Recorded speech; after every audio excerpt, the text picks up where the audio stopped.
cabinet will not meet today to approve the ceasefire agreement until Hamas backs down from what it called a last-minute crisis. So what does this mean? Alex Traiman of the Jewish News Syndicate joins us now from Jerusalem. Good morning, Alex. With the Israeli cabinet not meeting today, what does this mean for the ceasefire deal and the timeline for this to take effect Sunday?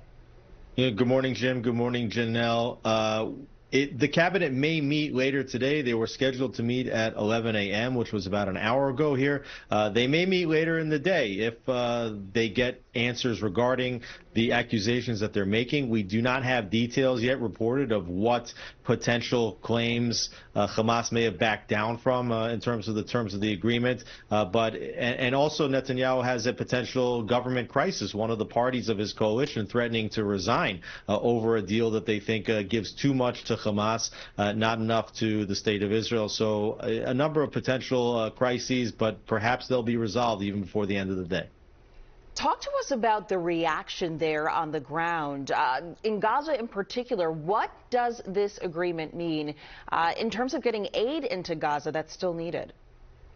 Well, the deal would double the amount of aid that's currently getting into Gaza. As much as 600 trucks of humanitarian aid would be able to enter Gaza daily, according to the terms of the deal. The IDF would withdraw from major Palestinian population centers in the Gaza Strip. Individuals that have been in refugee camps in the south of the Strip will be permitted to return to their homes if they're still standing. And Israel will maintain some perimeters around the Gaza Strip, including the border between Gaza and Egypt, and also a widened border between Gaza and Israel to the east and to the north. Well, Alex, what's the feeling this morning in Israel? Well, it's a difficult period in Israel, I must say. First of all, this deal is not for the entirety of the hostages that are being held in Gaza. We're talking about 33 hostages being released over a period of about 6 weeks. We don't know how many of them are alive, how many of them are dead.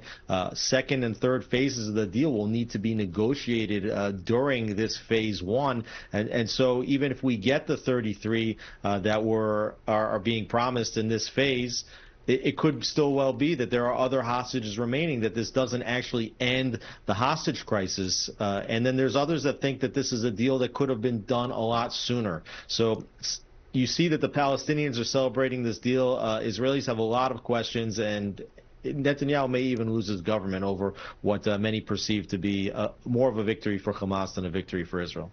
Well, we'll be watching closely to see how this continues to unfold. Alex Traiman joining us live from Jerusalem. Thank you so much for your insight, Alex, this morning. We appreciate it. Thanks for having me.